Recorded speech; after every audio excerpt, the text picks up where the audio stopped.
Hey guys, what's up? Happy Sunday. Reading a religious book called Thou Shalt Prosper, written by a rabbi. There's 10 commandments of making money. I want to translate them into the 10 commandments of making sales. Okay, the first one is believe in the dignity and morality of business. Okay, so this applies to sales directly.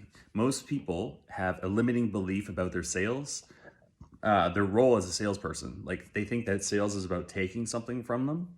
And really, sales is about doing a service to somebody, helping them, help them solve their problem. And there's morality in that, there's dignity in that. Number two, extend the network of your connectedness to other people. Well, in sales, the more people you know, the more you connect with, it opens so many doors for you, not just in terms of like what you're doing right now, but future opportunities.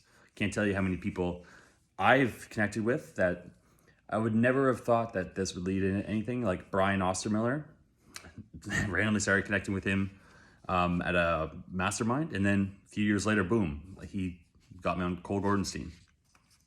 Number three, get to know yourself. Okay, so if you don't really have a solid understanding of your habits and your internal subconscious dialogue, how that's connected to your conscience, this comes up in so many different ways.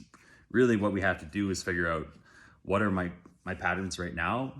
What's the story I'm telling myself? What's my habitual state? What are my standards? And start there, right? And then slowly raise those over time.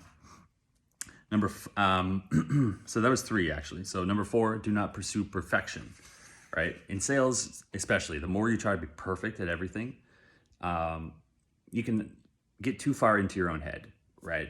Instead of being focused and present with the other person, you might say something that's completely, if you're present, you could say something that's completely weird, random, you would never say it before, but it just hits because it's the right thing to say. And you can only get there if you're actually like in the moment, right? When you try to be everything so perfect, it just comes across as weird.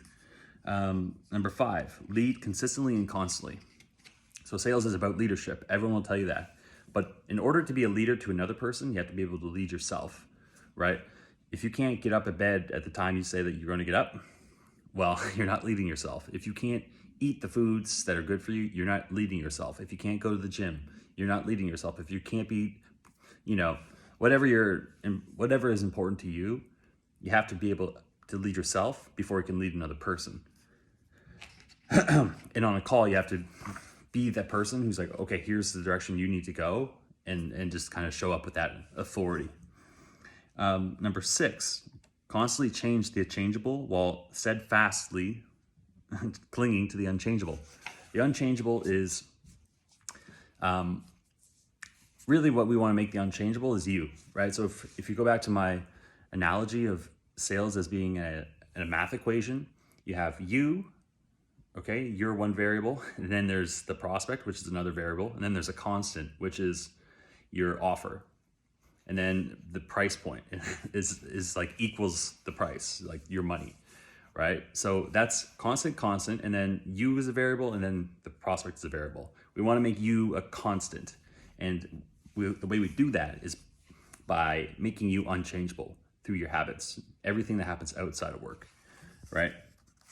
Number seven, learn to foretell the future. Right now, this is a thing that I'm so big on. I learned from Cole Gordon's team, closing for them. The best way to foretell the future is by understanding the numbers, right? So let's say I needed 10 closes in a week, or more accurately, let's say I have a set to close rate. I'm an appointment setter. I have a set to close ratio of 25%. I need 5 closes in a week.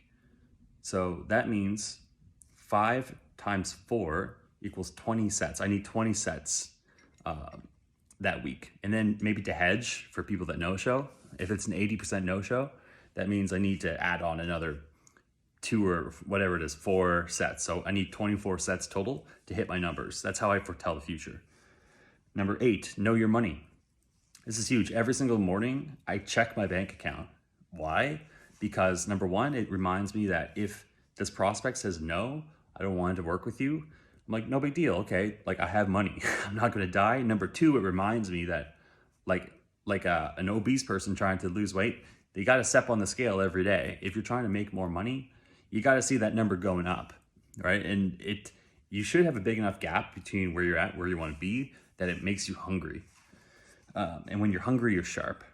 Number 9, act rich. Give away 10% of your after-tax income. This one I didn't understand for the longest time. It's really signaling to the universe that you have abundance, right? Yeah, it helps to give it away to people, give away money. Like I carry change to give away to give tips and stuff like that. But I first heard this from Dan Kennedy, and he said you should always have a giving fund. And Dan's like a very successful guy, right? Very successful. And he's like, just give away as much money as you can. It'll always come back like multiplied. And then number 10, never retire. Well, the great thing about sales is that it's something you can do as long as you can communicate. If you can, if you can talk, you can make money. If you can, jump on it, if you can film a video, you can make sales. If you can write, you can make sales. So that's it. Those are the 10 commandments of prospering in sales. Hopefully this helped. This is fun, but if you're interested in going deeper, some of these things I can really help you with, especially in our boot camp coming up, Will and I's 8-week boot camp cohort thingy. We're going to go deep into the mindset, creating that unchangeable you. We're going to go deep into the communication skills, and we're going to go deep into the minds of, I already said mindset, but we're going to go deep into the habits that build you up to be better and better every single day. So if you want info on that, DM me. All right, have a good one.